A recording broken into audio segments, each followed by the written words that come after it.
bienvenue dans l'émission Paroles de femmes. Cette semaine, nous parlons des différences entre les hommes et les femmes et aujourd'hui, nous allons particulièrement parler de la femme et des différentes saisons hormonales de la femme. Ça fait longtemps qu'on voulait faire une émission sur ce thème parce que ça fait partie de la vie de la femme et malheureusement, on n'en parle pas vraiment beaucoup et beaucoup de femmes sont finalement très ignorantes même de ce qu'elles-mêmes vivent et elles le subissent.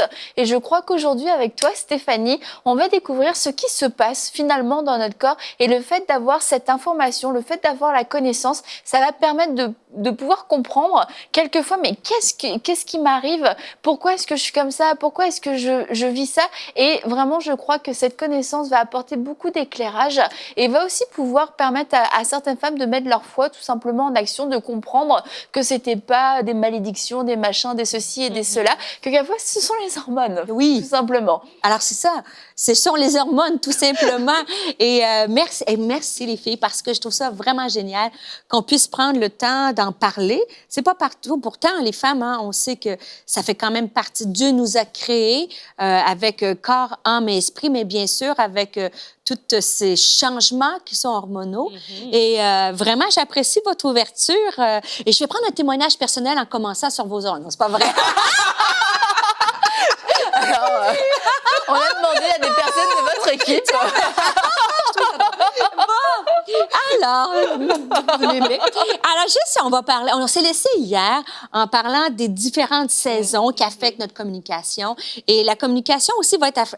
Notre communication, elle est affectée par notre état d'esprit aussi. Donc, juste pour vous rappeler, on a parlé le célibat. Hein, c'est une saison de notre vie lorsqu'on est célibataire, lorsqu'on est jeune marié. J'ai mis ça, jeune marié, entre 18, 25, 30 ans. Hein, ça peut être plus aussi, mais bien entendu. Jeune maman, tu sais, quand tu as des jeunes enfants, 20, 30 ans. Après ça, je dis femme dans une saison de carrière ou d'activité, 30, 45 ans. Tu sais, c'est un peu... Les enfants sont plus vieux, donc on a une autre saison de notre vie. Et là, on arrive dans la saison préménopause, ménopause, le nid vide. Et là, on est aussi dans une... Quand même, maintenant, on est très actifs à 40, 50, 60 et même 70 ans. Mais tout ça est influencé par des changements hormonaux. Et quand je vous dis changements hormonaux, je voudrais que... J'aimerais ça qu'on parle des vraies affaires. Parce que, honnêtement, je sais que vous êtes des femmes extrêmement spirituelles et toutes les femmes qui nous écoutent sont extrêmement spirituelles. Mais il y a une période, vous savez, dans le mois, à 14e jour du mois, c'est lorsqu'il y a l'ovulation. C'est un moment qui peut être assez difficile. Et je dis, pourquoi il faut le démystifier? Parce que les changements hormonaux, ça affecte nos relations dans notre maison, avec notre mari, peut affecter des relations au travail quand tu vas pas bien et peut affecter notre vie spirituelle. Moi, des fois, quand... là, c'est une autre saison pour moi. Mais lorsque j'étais dans cette saison de ma vie-là de syndrome prémenstruel, moi, je suis transparente et des fois, j'avais une lourdeur, Seigneur, on dirait que je devenais... j'avais la foi, mais plus difficile à les prier, plus difficile à combattre. J'étais affectée un petit peu.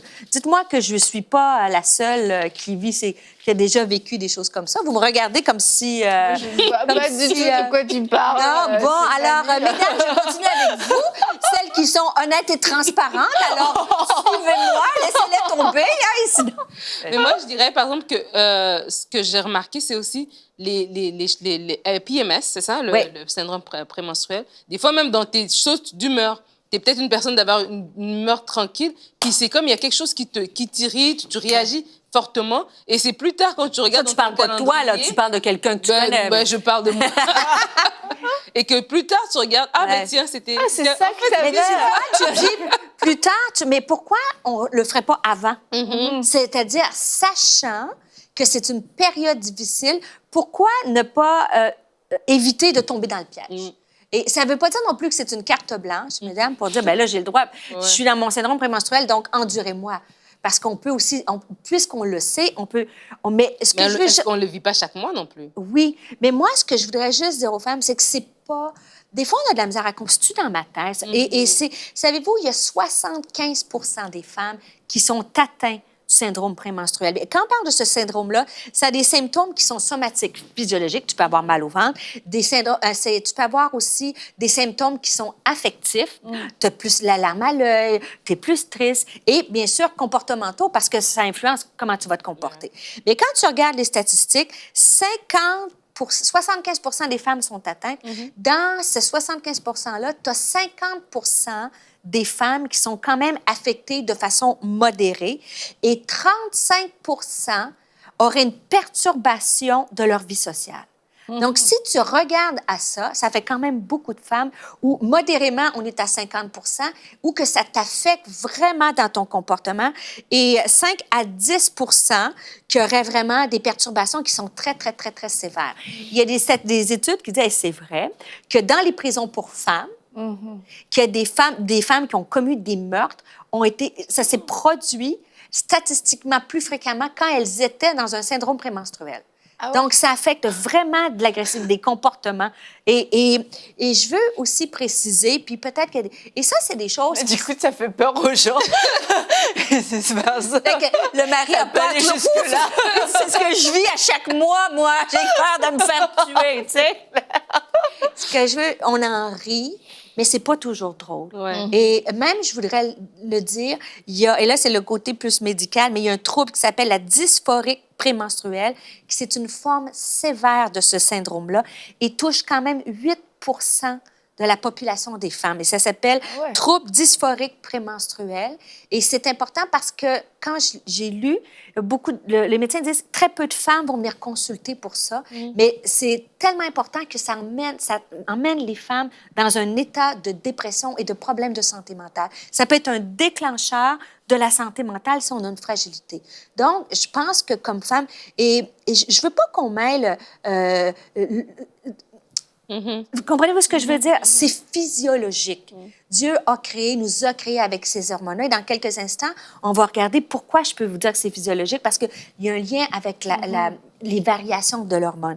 Il y a le syndrome prémenstruel, mais il y a aussi le bébé blues, vous savez, le postpartum. Mais ça aussi, vous allez voir, il y a beaucoup de femmes, 80 ils vont avoir une influence de façon modérée, mais 80 des femmes vont avoir un bébé blues, mais tout dépendant. Il y en a qui peuvent vraiment aller littéralement en dépression, et ça, il ne faut pas le sous-estimer. Et je ne sais pas vous, mais moi, à mes 2 enfants, ça m'a fait la même chose. J'ai eu le même moment. Mon mari est allé chercher la voiture. J'avais le petit lit, tu sais, le siège d'auto. Mon bébé était là. Et à l'hôpital où j'étais, je me suis assise avec le bébé. Et j'étais assise là. Et je me suis mise... Pourtant, je connais Dieu, j'aime Dieu. Je sais que Dieu est avec moi. Je vais prier. Tu comprends? Mais c'était plus fort que moi. J'étais assise là. Puis là, je me dis, je serais jamais capable.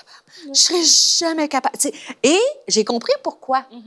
Parce qu'encore là, il y a une chute de ces hormones-là. Et ça, c'est important aussi de dire, il y a des femmes peut-être qui écoutent l'émission, des jeunes femmes, puis ils disent, je sais pas qu'est-ce que j'aime Dieu de tout mon cœur. Je suis pas capable, Stéphanie, de m'en sortir.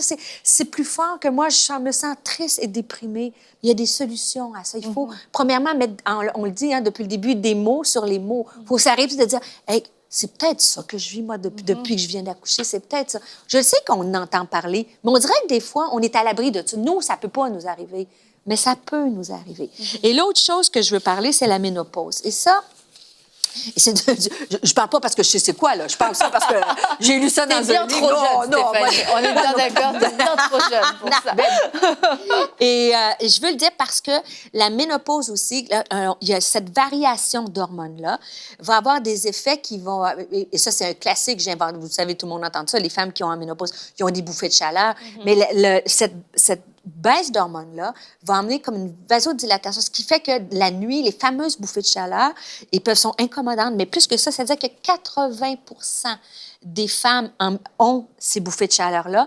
Et il y a une portion de ces femmes-là qui, ça va les faire glisser dans la dépression. C'est un symptôme, j'aime pas dire le mot, c'est un effet, un symptôme qui peut faire que beaucoup de femmes vont vivre, surtout la ménopause, hein, c'est le nid vide, tu as la mi-temps de la vie, qu'est-ce que j'ai accompli, qu'est-ce que j'ai fait, mes enfants sont partis, à quoi ma vie sert.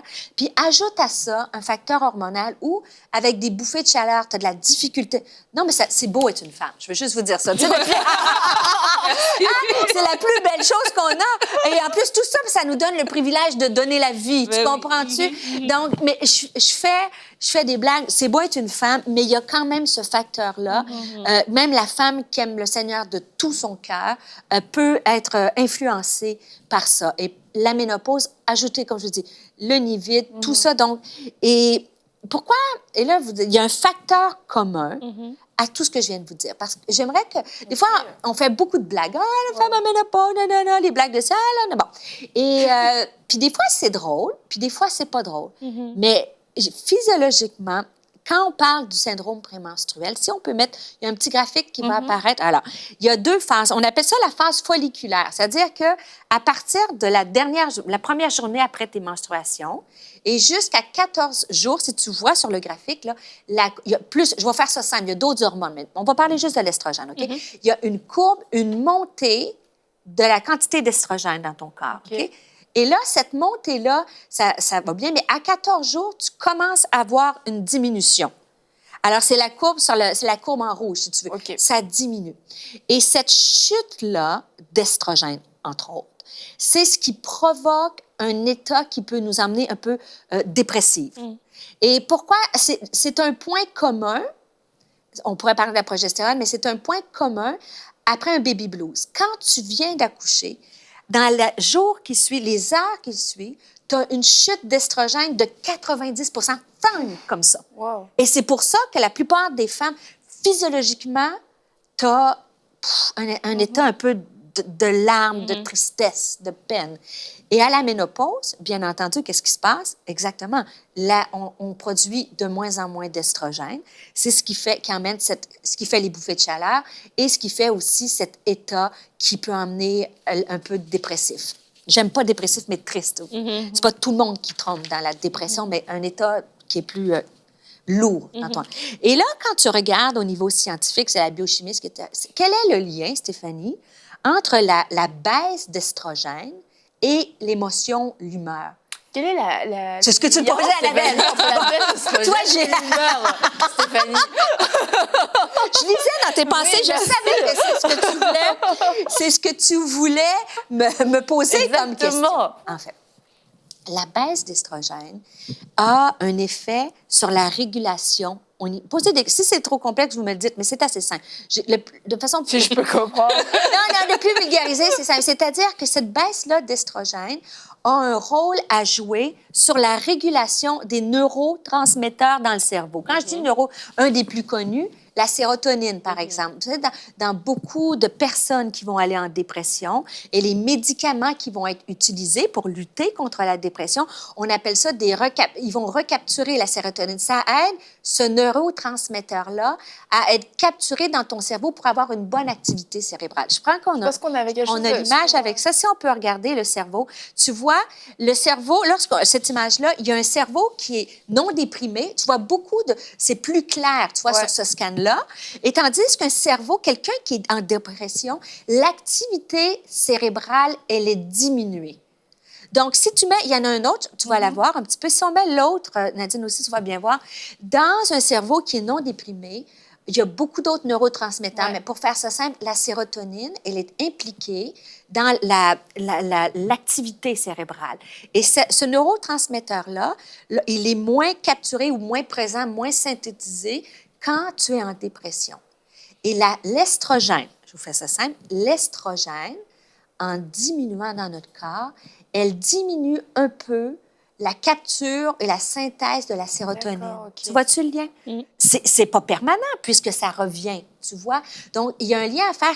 C'est vrai qu'à 14 jours ou dans un baby blues, quand l'estrogène diminue dans ton corps, ça va affecter ton activité cérébrale et ça va affecter des neurotransmetteurs qui sont régulés, qui sont utilisés dans l'humeur, dans les troubles de l'humeur. Donc, c'est pour ça que je veux qu'on s'arrête un instant et on dit, bien, ce que je vis, là, je le vis, c'est vrai. Je ne suis pas complètement à côté de la plaque. Ces symptômes-là, ils sont réels. Une fois que... Est-ce que c'est clair ou vous voulez que... Est-ce que ça va, l'œstrogène? Je trouve ça vraiment intéressant parce qu'en fait, je pense qu'il y a beaucoup de gêne et de honte reliées à ça parce que c'est vrai qu'on fait des blagues, oui, c'est les hormones, ah, vous les femmes, etc. Mais quand il y a, je veux dire, au-delà de la petite humeur, etc., mais quand ça provoque vraiment un mal-être, puis qui revient, qui est constant, qu'on n'arrive pas à exprimer, on n'arrive pas à l'expliquer, et puis on va se dire, bah attends, c'est pas parce que je vais avoir mes menstruations, qu'est-ce que je vais aller dire, tu vois, c'est ridicule. Et il y a beaucoup, je pense, de honte et de gêne reliée à ça, et je trouve ça bien aujourd'hui d'en parler, puis de le démontrer finalement scientifiquement que c'est ça, c'est qu'on n'est pas folle. Et je pense qu'il y a beaucoup de femmes, elles se sont dit, bah, est-ce que c'est moi qui m'invente ce genre de choses? Parce que finalement, même entre femmes, vu qu'il n'y a pas forcément cette connaissance, on n'en parle pas non plus forcément. Et beaucoup de femmes se sentent seules. Et puis, quand tu lis les statistiques, je pense que beaucoup se sont dit, bah, elles étaient où les 35, elles sont où les 50, elles sont où les 75%? C'est parce qu'à un moment donné, les statistiques parlent. Donc, je pense qu'il faut être réaliste. Puis aussi, des fois, si on était consciente, OK, on ferait peut-être moins d'erreurs dans notre vie. Dans notre vie professionnelle, au travail, dans notre vie familiale, avec notre mari. Si un homme comprend bien ça, il peut peut-être se dire que ben, cette période-là, je vais faire attention à ma femme et je vais peut-être lui dire « je te comprends un peu souvent. plus. Tu comprends? » Et c'est pour ça que ça... Et puis, il y a le balancier. Il y a des gens, parce que... Moi, j'aime bien l'équilibre. C'est-à-dire, je suis consciente que je suis peut-être plus vulnérable à cette période-là de ma vie. Par contre, c'est pas une carte blanche pour te dire, ben là, aujourd'hui, là, c'est comme ça que ça va marcher parce que j'ai mon SPM, tu vois? Donc, ça, c'est pas ce que Dieu nous dit de faire, par contre. Et mais c'est encore là, moi, j'aime beaucoup... Bon, prenez une tablette, mais moi, j'aime le crayon et le papier. Hier, on s'est dit, 3 qualités qu'on peut se partager, se valoriser, une chose qu'on voudrait changer peut-être. Même chose, de mettre... prenez un calendrier. Bon, vous avez plein de calendriers électroniques. Moi, les calendriers, d'ailleurs, j'ai un bel agenda Brille. Disponible sur la boutique. Elle est trop forte. Je ne sais même pas où il est disponible, d'ailleurs. Pas sur l'édition MLK ou à Nouvelle Vie, mais les livres sont à MC. Je fais des blagues. D'ailleurs, j'aime créer du matériel pour aider les femmes. Et ça, je trouve que c'est un aide. Et je l'ai fait, moi, mettons, par exemple, quand tu vois ma réalité, moi, mettons, je vais apporter la parole, j'apporte la parole. Si je suis un SPM, puis il faut que tu sois consciente que ça se peut. Hein, je vous parle des choses très franchement, très spirituelles. Prier, jeûner, tu arrives pour prêcher, mais la journée où ça va pas bien, pas l'énergie. Ben, au moins, je le sais sur mon calendrier et j'en prends note qu'il va falloir que je me confie plus encore en Dieu, que j'aille chercher plus de paix en Dieu, plus de confiance, que je me prépare pour pouvoir savoir qu'il y a un piège qui est là. C'est ça, il y a un piège qui ne va pas, genre, tu subis pas. Tu es là, je sais que là, il y a comme peut-être un piège, mais je vais me confier en Dieu pour pouvoir être victorieuse malgré ces circonstances. Et ça, je pense que la connaissance, c'est ce qui nous évite de tomber chaque mois dans le piège. C'est ça. Dans ce piège. Et même au niveau d'une réunion. Écoute, il n'y a rien de pire. C'est fois ça vous est arrivé, mais une réunion, que ce soit à l'église ou une réunion de leaders ou une réunion dans un milieu professionnel où là, le patron, il te dit quelque chose, tu as juste la larme à l'œil. Là, tu n'es pas pour dire, c'est parce que c'est mon SPM. Donc, on est d'accord. Mais on peut quand même se dire cette journée-là, Stéphanie, tu es plus vulnérable. Donc, il y a des journées où, quand tu sais que tu es vulnérable, on va parler de la gestion des émotions, c'est juste pas la bonne journée. Ouais. On parle de communication. Il y a des jours où on veut exprimer nos émotions, mais des jours qu'il faut juste pas les... Parce que c'est pas la bonne journée. C'est pas le bon moment pour le faire. Et je voudrais le pousser un peu plus aussi. Parce que quand ce syndrome-là que je vous ai parlé, ça touche quand même 10 des femmes. Je me dis, il y a des femmes qui nous écoutent, puis que c'est, OK, Stéphanie, c'est un piège. OK, je peux être une femme sage, c'est de la sagesse. Je peux faire attention dans ma communication. Mais il y a des femmes qui, puis je sais parce que pasteur pour les femmes à Nouvelle Vie, ça va faire 20 ans que je suis dans le ministère à temps plein à Nouvelle Vie. Et des rencontres, des counseling de femmes, j'en ai eu. Et je peux vous dire qu'il y a des femmes qui luttent sincèrement. Et je pense qu'elles ont besoin.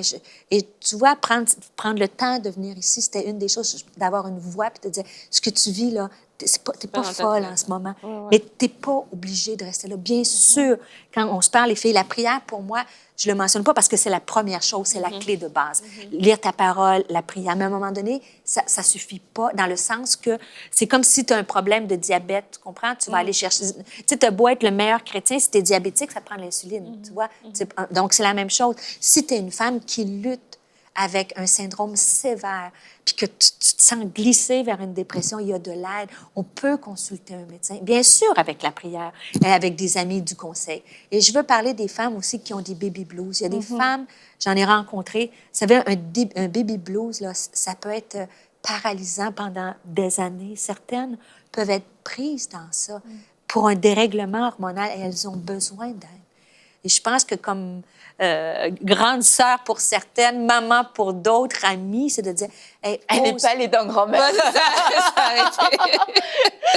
Pas encore. Mais bientôt, je pourrais, là. Mais non, je me dis... mais tu comprends un peu ce que j'enlève les lunettes? C'est mes copines, ils me disent, on peut rire. Mais vous comprenez, il faut en rire parce que c'est comme une virgule, parce que des fois, c'est tellement difficile, mais il y a des femmes qui disent, allez chercher de l'aide. Et la ménopause, ça, je peux vous le dire, et ça, je te dirais que c'est encore, la ménopause est un plus grand piège pour les femmes parce que tu arrives à une saison de ta vie où tu dis, tu sais, j'arrive à une autre étape, mais là, quand tu n'arrives plus à dormir, t'as beau être la plus spirituelle du monde, les lois naturelles et physiologiques te disent que quand tu ne dors pas, c'est une des premières étapes à tomber dans une dépression. Et j'ai une question, Stéphanie. Oui. J'entends une personne qui écoute. Et qui a J'entends une question. personne qui t'entends beaucoup de gens aujourd'hui, Nadine. Parce qu'on parle des saisons hormonales et puis là, on arrive vers la fin, mais je pense que c'est important. Est-ce que tu peux expliquer l'effet de la ménopause sur la sexualité de la femme? Tout à fait. Ben, comme je dis, Rachel serait encore mieux que moi, mais c'est toute la notion... je vais commencer à la base, c'est-à-dire que la baisse d'estrogène fait qu'on perd beaucoup de l'élasticité de la peau. Donc, c'est que là, toute la gravité prend son sens.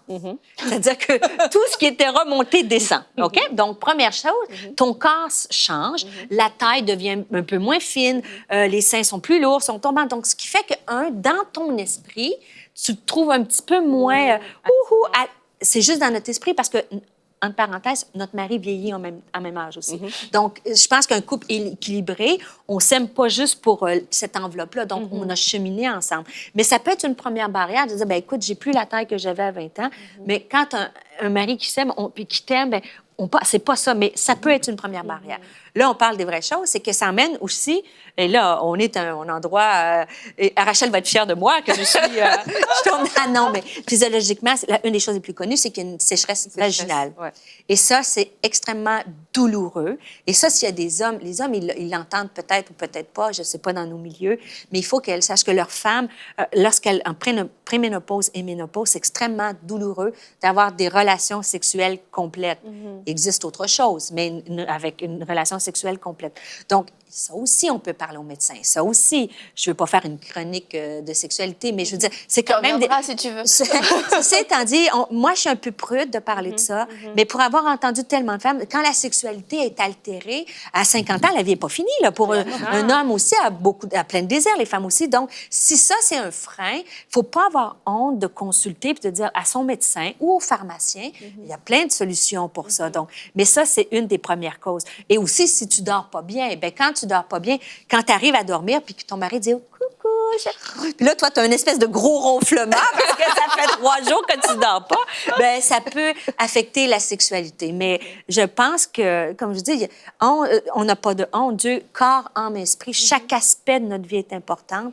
Et on peut demander la sagesse de Dieu, que Dieu nous guide dans une bonne démarche à faire. Mais pour moi, je voulais qu'on s'arrête puis qu'on parle de la santé mentale à travers les changements hormonaux. En plus, parce que là, on parle de ces changements hormonaux-là qui s'ajoutent à des défis de la vie. Tu vois, tu peux arriver en ménopause, puis tes enfants qui s'éloignent du Seigneur, que tu apprends toutes sortes de nouvelles sur tes enfants qui vivent des choses difficiles, qu'il y a un divorce même, puis que hormonalement, tu es déjà un peu vulnérable. Bien, c'est là qu'il faut être encore plus vigilant. Puis soit aller chercher de l'aide si c'est au-dessus, mais demander. Moi, je prie pour des choses de toutes sortes. Prier pour que le Seigneur nous aide dans notre SPM.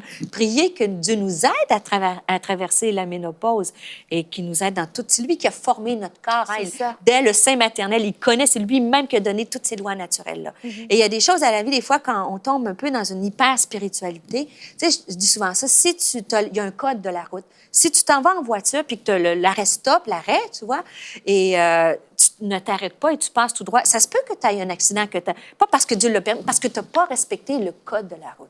Il y a un code naturel que Dieu nous a donné dans notre corps. Donc, il y a des symptômes, il y a des moments où si on ne s'arrête pas, on peut causer des accidents naturels et émotionnels. Et c'est pour ça que je vous remercie tellement, les filles, qu'on puisse avoir au moins probablement, vous venez peut-être parler dans d'autres émissions, mais qu'on puisse s'arrêter. Non, c'est la première. Alors, c'est une première. Et de jamais oublier que comme je dis, c'est plus complexe. J'ai voulu faire ça simple. Mais à toutes ces phases-là de notre vie, cette baisse d'estrogène-là affecte des neurotransmetteurs, dont la sérotonine, qui est impliquée dans la gestion de l'humeur. Et c'est pour ça que nos humeurs peuvent être un peu altérées. Alors, il ne faut pas hésiter. Se faire un petit calendrier, jour 14, ou de voir... Vous savez, la ménopause aussi, d'avoir 1 mois, 2 mois, ça prend 1 an sans avoir de menstruation pour dire qu'on est officiellement en ménopause. Donc, ça, c'est pas évident. Quand tu as 6 mois, ça revient, c'est très difficile. Et d'aller demander d'aide, parler à une amie aussi, parler à un pharmacien, parler à un médecin, mais avant tout, parler à Dieu, le grand médecin du cœur. Mais merci beaucoup, Stéphanie, d'avoir, je pense, démystifié aussi un petit peu ce sujet. Merci d'avoir rendu ça accessible, parce qu'elle est très intelligente, mais tu as rendu ça très accessible. Donc, merci beaucoup. Et ça amène beaucoup d'éclairage. Et la Bible nous dit que la vérité nous affranchit.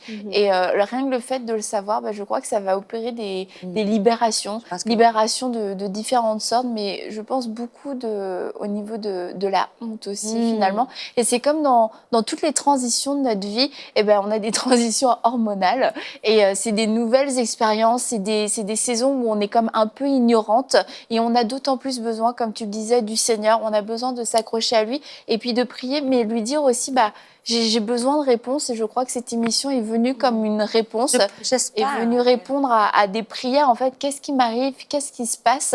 Et donc, merci beaucoup d'avoir choisi d'en parler. Et je crois que c'est ça, dans les transitions, il y a toujours un risque de glissement, un risque de manquer le virage. Mais dans ce genre de transition, quand on parle de ménopause, par exemple, je crois que la connaissance permet de prendre le virage avec sagesse, avec intelligence et aussi avec foi et de pas justement soit arriver trop vite, non, la ménopause n'existe pas pour moi, ou alors de la subir et de se la prendre en plein fouet et puis finalement qu'à 50 ans ou un peu plus tard, ce soit comme un arrêt dans notre vie parce que à 50 ans, comme tu l'as dit, il y a encore beaucoup d'années à vivre et le Seigneur nous a créés comme ça, donc il l'a pas créé comme un arrêt, il l'a créé comme une étape et on doit passer victorieuse. On doit, comme les étapes de la grossesse, etc., même si on a vécu des après-grossesses, des postpartum difficiles, etc., mais le Seigneur nous a donné la victoire et avec lui, on va les traverser, on va réussir à les traverser, mais je crois qu'on a besoin de connaissances. Exactement. Alors, merci beaucoup d'avoir apporté de la connaissance. Des schémas. J'aime les schémas. Et on va se retrouver encore demain et on va parler des émotions cette fois-ci. Comment gérer sainement nos émotions. Parce qu'on a toutes des émotions. Oui, qu'on les exprime ou qu'on les exprime pas. On a voilà, Annabelle, qu'on les exprime. J'ai bien appris. Je suis une bonne élève. Oui. Donc on va se dire à demain pour une prochaine émission de Paroles de Femmes.